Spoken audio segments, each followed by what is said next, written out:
Hello everybody and welcome back. If you are new here, my name is Brittany and on this channel we talk all about plants, and today we are going to be talking about little plants and the benefits of owning small plants. We're going to look at some of my favorite small plants that I have in my collection, and then we're going to talk a little bit about care, some things that you can do to ensure that these plants grow big and strong and contribute to your growing collection of plants.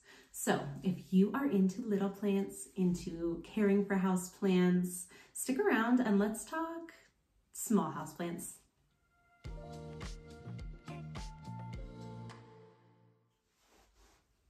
Okay, so I wanted to show you some of my very favorite little plants that I own and why they are so special to me. So the first one I want to talk about is this Philodendron Majestic. And you can see it's climbing up this little pole.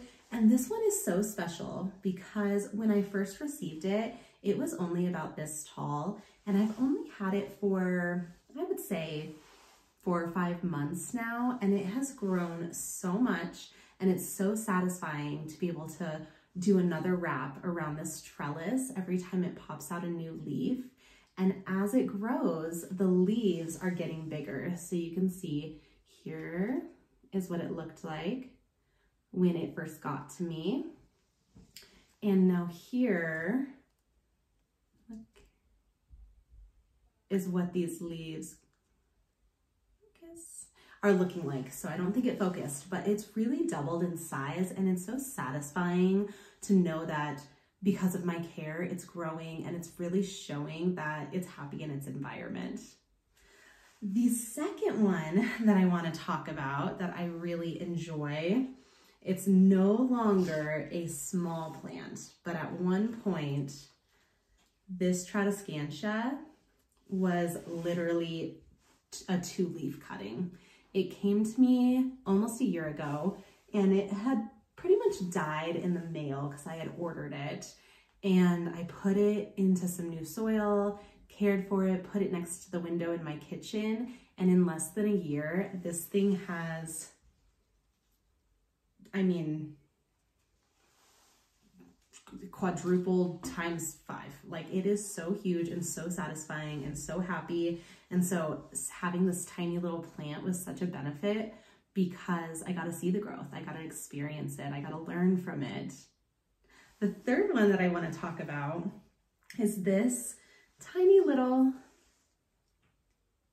Hoya publicalis. And this one is really special because I have a huge Hoya publicalis that I will show you.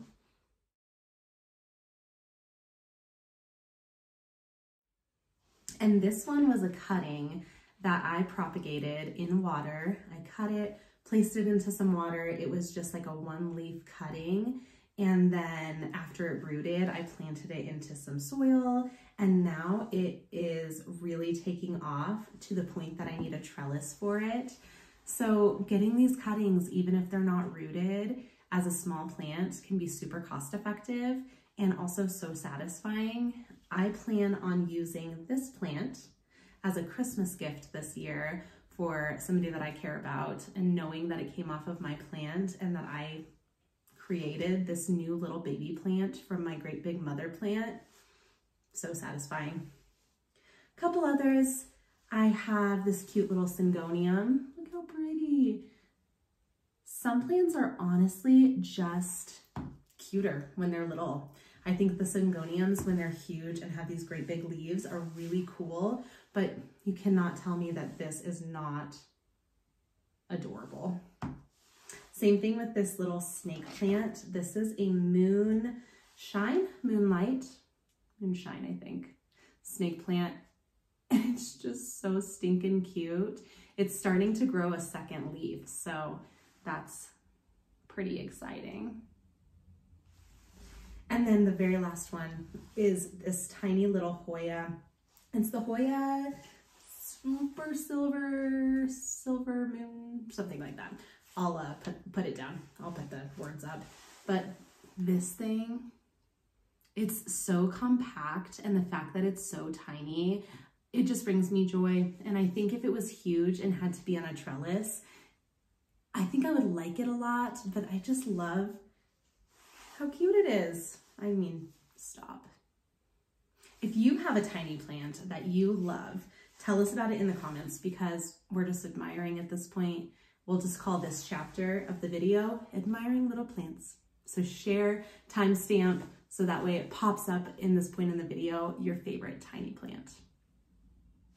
Okay, so the first thing that I want to talk about is why you might want to choose a smaller plant rather than our huge, well-established, mature plants.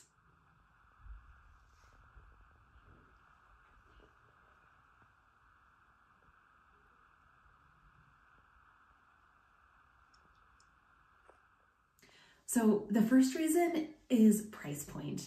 If you buy plants as babies that are small, that haven't matured yet, that may be cuttings or still rooting, they're going to be far less expensive than these huge, well-established plants. So if you have a budget or you're trying to stay below a certain price point, starting smaller, knowing that it'll eventually grow into a big, beautiful plant with the proper care might be the right way for you to go. The second reason is space.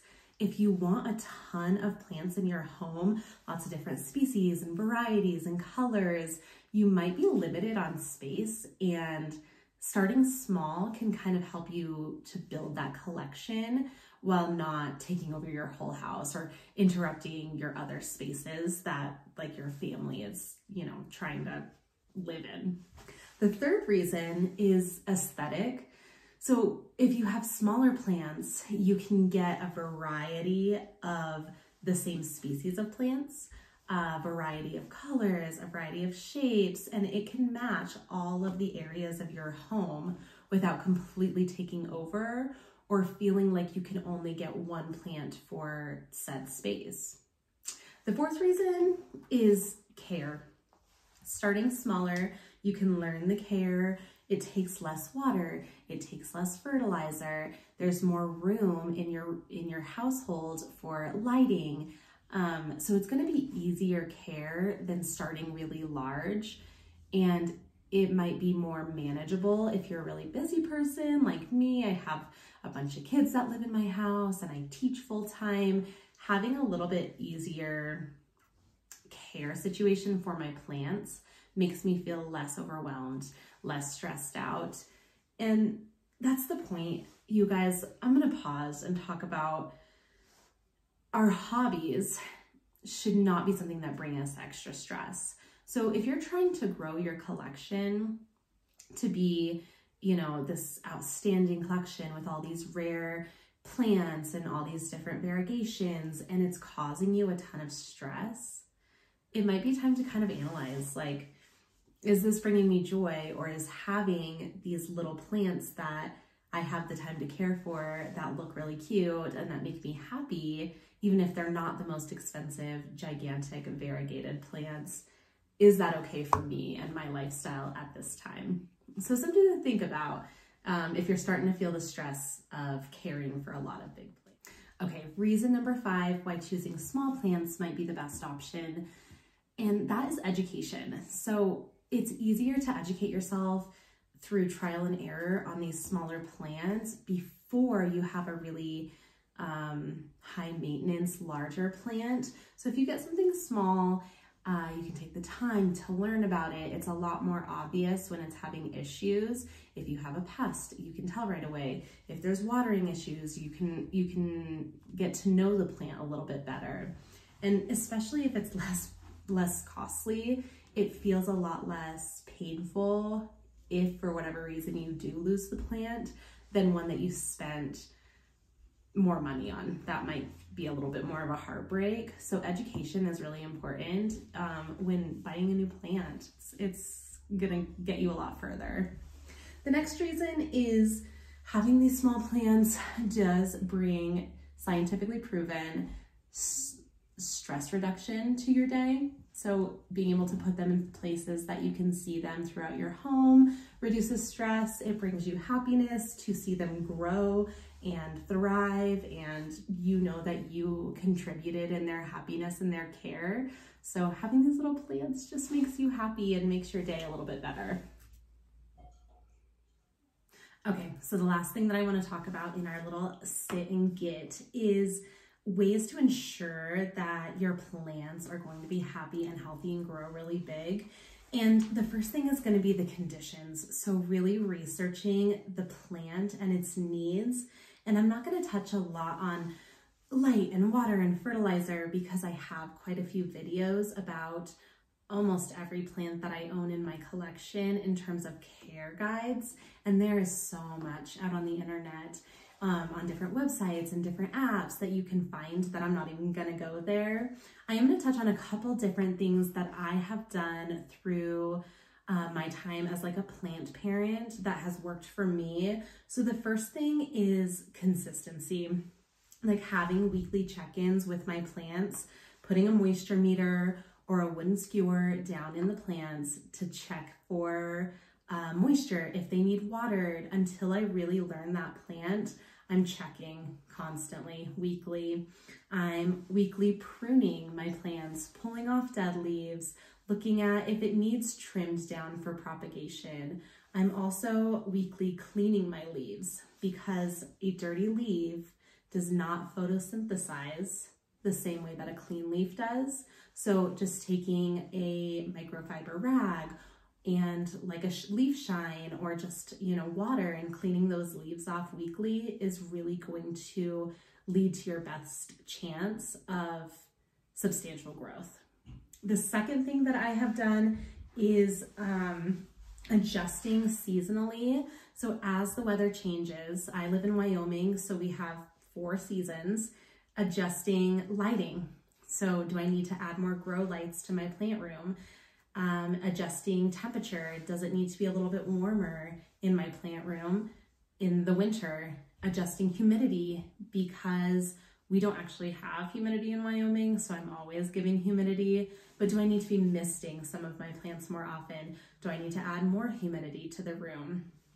And then really looking at like the temperature of the windows. I have a lot of plants in the windows during the summer season, backing those off in the winter, adding more grow lights, and just making sure that they're not going into a hibernation period where they stop growing because of the seasons. If we continue to care for our plants in the way that they need, they'll continue to grow throughout the year in our homes. They don't need to know that it's snowing outside if we don't tell them that it's snowing outside, And then the last thing that I have done is a little bit tedious, but I found it to be really beneficial for me, and that's documentation. So in my notes app, and I just use my plain old phone notes app, I document when I water, I document when I repot, I document when I fertilize. That way there's never a question in my mind. If a plant starts to go downhill, I can look and say, oh God, it's been 2 weeks since I watered that plant. I know what's going on, or I have not fertilized in a month, so it's probably wanting a little bit of nutrients. And that's been really beneficial for me as especially my collection has grown. It's hard to keep track, and it's also hard to keep each plant on a consistent schedule with each other. So I would recommend documenting if you're able to, if you're like a paper and pencil type of girly. If you want to use one of the apps, there's tons of apps in the App Store that you can use to document. But for me, that really has been a huge benefit, especially when I have a ton of little plants that have a ton of different needs. Okay, so we have discussed why little plants are the best, some of my favorite little plants, some very specific ways to ensure that you are doing everything in your power to encourage their growth. Now, I think I need a couple new plants for my collection, so we are gonna go shopping, see if we can find some cute things. I've got a little planter that I used for herbs this summer outside. I'm gonna clean it up really well and see if we can find some little plants to go into that planter for the winter to encourage this like tropical world that I'm loving while it's snowing outside. Okay, so we are headed out to see if we can find some plants for that little planter with the 3 that I just showed. And I'm really liking Hoya, kind of obsessed, anyone else? And I really am thinking philodendron. So let's see if we can find some baby plants, maybe something that is unexpected that I'm enjoying to fill that planter and kind of start on that collection of growing these nice and big and strong. If you have suggestions, leave them down below because I love to hear what you guys are liking and having a great time with. The tips and the easier growing, the better, especially this time of year. If you're looking for new plants, going for those easy grow plants are going to be more encouraging, especially during the winter months where there's less light, cooler temperatures. I'm not necessarily looking for like an alocasia or something that is going to be a lot of work. So let me know, what are you liking right now? Okay, you guys, we are back from the store. I'll insert some footage in of the things that I was seeing. Couple things. There was not anything that we were looking for. There were no small plants at this store that I went to. And as I was shopping, my thoughts were optimistic. My optimistic self was like, how cool that in small town America where I live, the puppy's shaking the desk. She wants to be in the video. Come here, Penny. Come here. She is. Hi, Penny. In small town America, that there are so many options. I'll show you what I'm talking about. There were amazing plants at this big box store, and that they're huge and they looked so healthy, and that the houseplant game is going in that direction where even places like me who don't have the option of like specialized plant shops can still get really cool plants that are big and healthy. And I think that just over the last few years, this has really kind of taken off. The fact that people are getting Thai constellations at Walmart. So I was being optimistic. We did not find what we were looking for, which is totally fine. I'm going to show you what we did come across, and then that will be it for this video. If you are into videos like this and you like this community where we just learn about plants and appreciate plants, make sure that you subscribe so that I can see you in my next video. I hope you guys have a fantastic rest of your day, and I will see you next time.